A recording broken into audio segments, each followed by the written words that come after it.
It's 9:30 p.m. on a team, and I'm making a grilled cheese sandwich.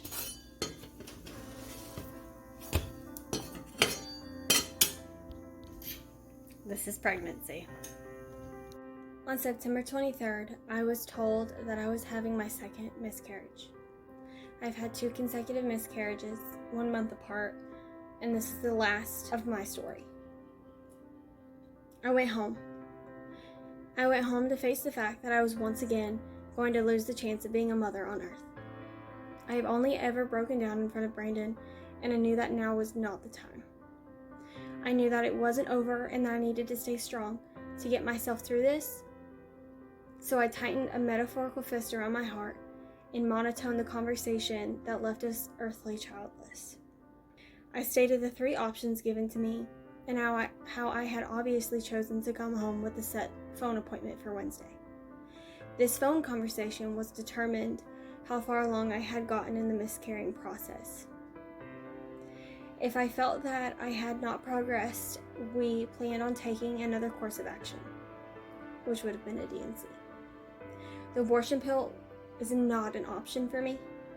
Miscarriages are excruciating enough without having to add intentional physical pain 10 times over.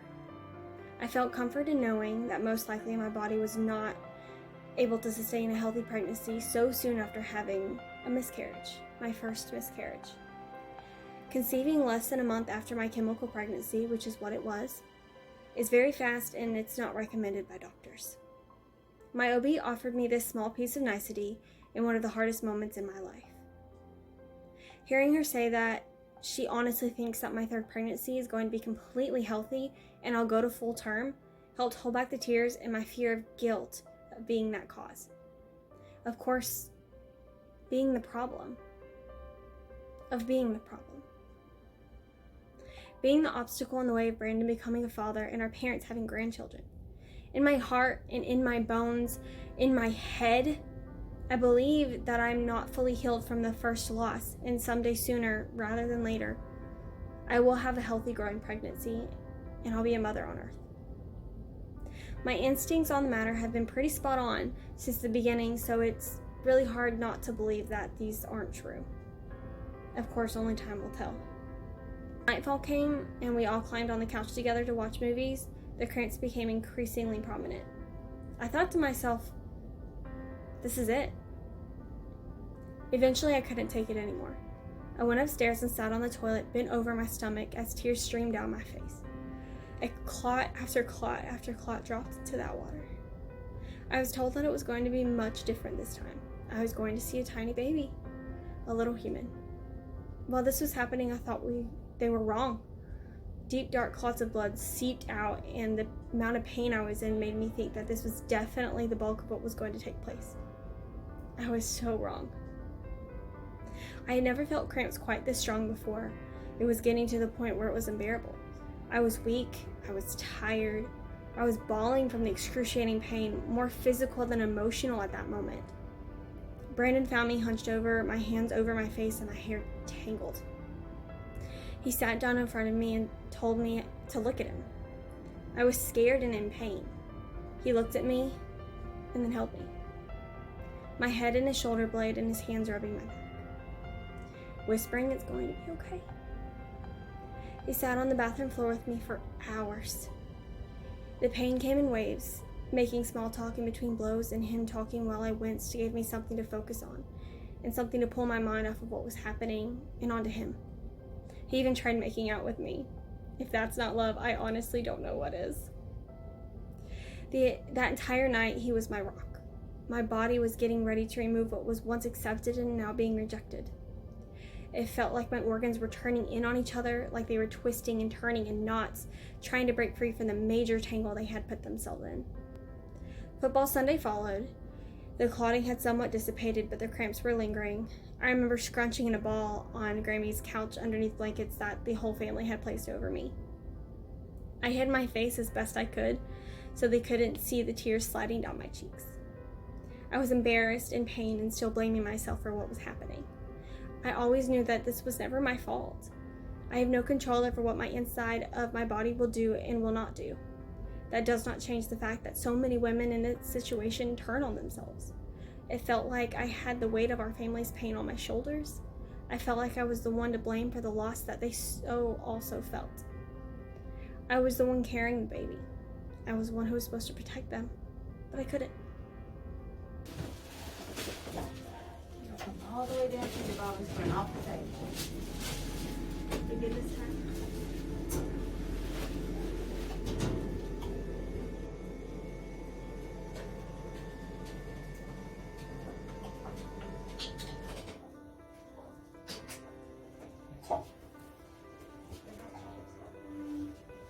Full tone pressure.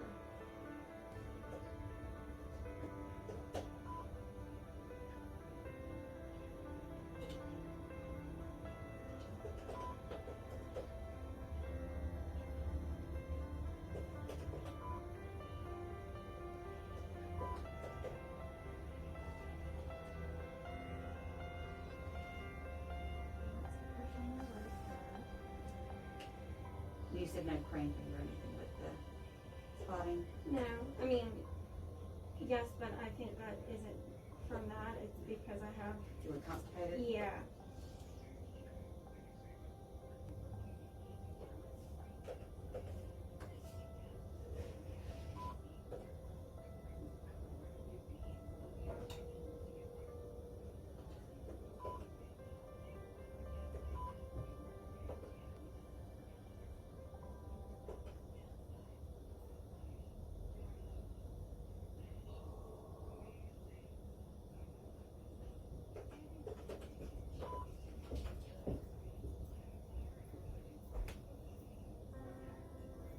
Most of the time.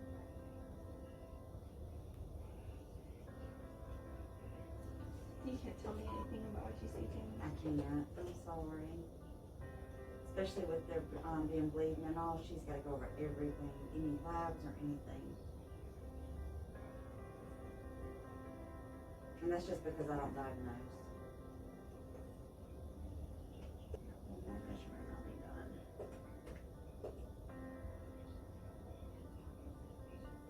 You got a lot of little buttons in there. I know.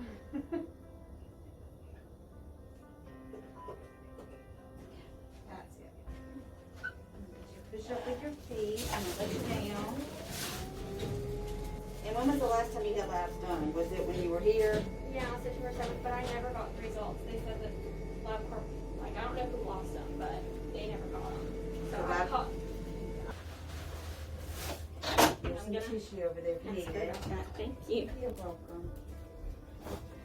We discussed my questions and concerns, and I was given the answers that I needed. I was feeling better. I was almost relieved. I was on edge like I had been the past. I was comfortable and had a clear head. I was able to make sure I would not, and I did not, leave with unanswered questions.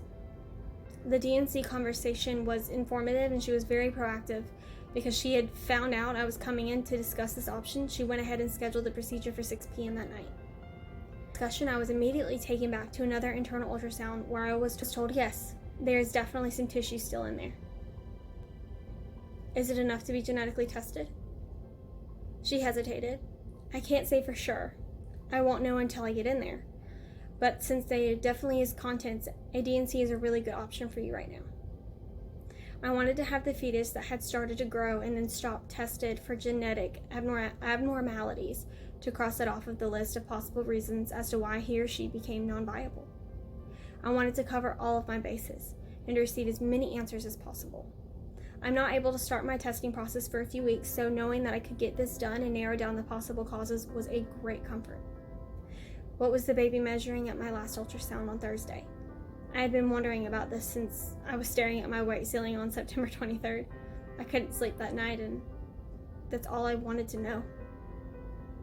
After a few clicks on the computer, the tech and my doctor pulled a sheet and told me about 6.5 weeks. 6.5 weeks? Meaning my 7-week bump date wasn't even real. Hearing this made me very sad, but I needed to hear it. My baby was growing for 6.5 weeks. What if their heart had started beating? Their legs were about to start forming. They had eye sockets and a mouth line. The reality of that hit me at 4:30 that afternoon. My blood test results from September 7th. Did we ever find them? Yes, your HCG level did go up to about a 9,000, but that isn't going to change what is happening. I knew that, and I said as much. Her hand and her fingers inside of me to check my cervix. Yeah, I definitely feel something there. At the base of your cervix, this is some tissue. Let's go ahead with the procedure tonight at 6.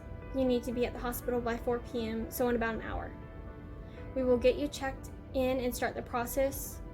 Are you okay? Do you have any more questions or concerns that you would like to know? I got up on the sonogram chair and I could feel the cramps starting back up. I guessed all the fidgeting around inside of me caused friction. On the way home, small talk persisted and I started feeling really, really intense cramps. We let the dog out and I was looking through paperwork in the kitchen when I was asked if I had an iPhone charger. I don't know. Let me go look in Brandon's nightstand. He might have an extra one. Walking up the stairs, I felt heavy in my lower region. Their cramps were really bad, but they felt different than Saturday night. Those were more internal and twisted. The current ones were more surface level and burning. I approached the nightstand, opened the top drawer, and felt something come out of me. I immediately stopped rummaging through the drawer.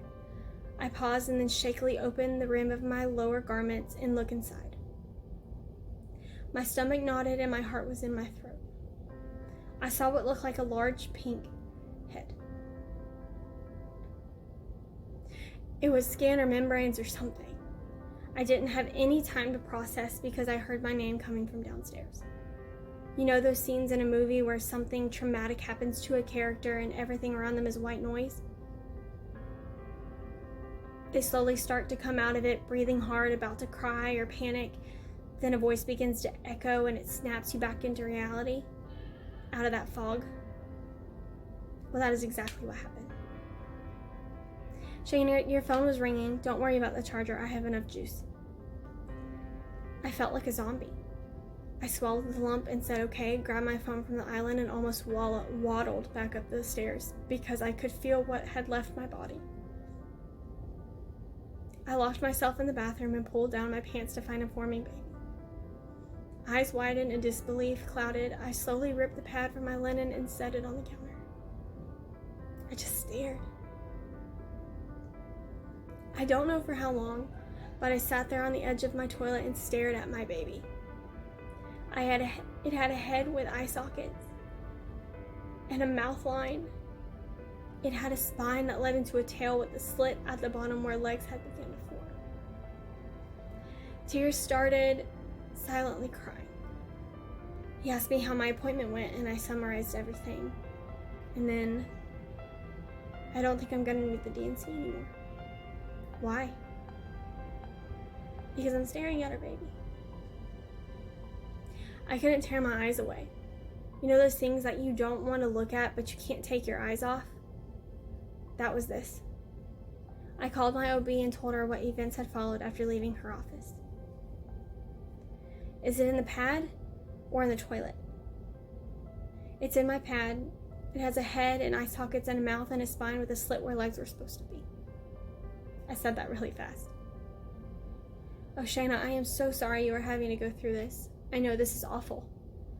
Try not to look at it. You can do whatever you need, whatever makes you comfortable. Flush it down the toilet, wrap it up and bring it in. I have the genetic test right here with me if you still want to do it. But if that isn't something you want to do, it's okay. I want answers. I called Brandon back and told him what the doctor had said and that I was going to get myself together and take in our tiny human. After that, I sat there for a minute again and continued to stare. I felt wrong just wrapping my baby up in a soiled, bloody pad. I couldn't do that. So I quickly went to my closet and looked in the bin that held old jewelry boxes and found one that was okay for this horrific occasion. Down and bent down close to the once forming baby. I wanted to unsee what I had seen, but at the same time hold on to it forever. I didn't have this moment with Tadpole. I never even got past 6 weeks then. This time I became attached. I had a month to fall in love and continue the excitement of my growing baby. It's hard to let that go, especially when you are staring at your tiny baby in the face. I set my phone up on the toilet and tried to figure out a way to get the baby in the box. I didn't want to dump it, and I was scared to pick it up. So I used the end of a floss stick, but it wasn't working. The form kept flipping, and I felt horrible because the face started to change the shape. So I hesitated for a moment, and I picked up my baby, placed it in my hand, and then in the tiny white box. I put my hand over the box, closed my eyes, and cried. I said goodbye, and we got in the car and drove back to the office, baby and box in hand. I stared out the window. My mind was blank, and I was lost, probably in shock, dazed, or in a fog. I walked into the office and immediately taken to the back where a table was set up for my doctor to start the genetic kit. I set the box on the counter and sat down. She gave me a few informative papers and explained what they were and how to contact about the testing if I have any questions. Did you have any cramps? Yes, pretty much immediately after you checked me. The tissue that I felt was probably what came out. Your body probably realized it didn't want surgery, so it moved things along. That's what I kind of figured. We talked for a while and moved my October 25th appointment to the 11th, 2 weeks from the date. She decided against checking me again because we were both pretty sure what was left inside had come out and was now in that little tiny white box. What was left turned out to be the real thing, my baby. Earlier, the D&C was canceled and now I needed to wait. Good morning. It is Monday, October 11th. About 8:30, I have my last OB appointment concerning my physical health during this past miscarriage today at 9. So I'm about to head out and leave there. I'm fairly nervous. I know it's good. It needs to happen. I'm going to get checked out. I'm going to take a pregnancy test. And if that is negative, then I should be fine. They're going to do a physical exam to make sure that my cervix is fully closed. And then I'm going to ask to see if we can go ahead and start my round of testing to see why I can get pregnant but why I can't stay pregnant. Whether or not it's just because my body wasn't able to handle a new pregnancy after having a miscarriage so soon before. Because I did get pregnant in less than a month after my first miscarriage, which is not recommended by the doctor, and that was very, very, very fast. Like I said in previous videos and in previous posts, it was a complete accident. We did not mean to get pregnant again that fast, but it happened and we were excited and ready. Obviously, it didn't work out that way, and now hopefully we'll get some answers. I'm also going to ask about the genetic testing that we had done on our baby that I sent in. I haven't received anything in the mail from that packet yet, and today makes 2 weeks since we sent it. So I'm going to ask about that too. Hopefully everything is okay. We can start my testing, and that pregnancy test does come back negative, because if my pregnancy test does not come back negative, or if my cervix isn't fully closed, then she's gonna take blood tests, and then we might do another internal ultrasound to see if there's anything inside of me. I honestly think that that's not going to be the case at all, considering I did see a fully intact child a week ago today, actually, last Monday. Anyway, I will catch up with you guys later after the appointment. Wish me luck. Well, obviously you can't, because it'll be over by the time you see this, but see you after my appointment. Guys, this is nice and awkward. For those of you who've been in stirrups before, it's like my 8th time in the past 3 months. It's great. I just looked up and this is what I saw. I love that. Perfect. You know what's weird? I'm in the same room that I was being told that I was having a miscarriage. How weird. Yep. I'm home. Sweet. Obviously, it's good news that my cervix is now fully closed and my pregnancy test was negative. So no more extra testing. I go back in 1 month to start doing my personal testing to see if I have a clotting disorder that I'm not aware of or anything that could possibly cause a miscarriage.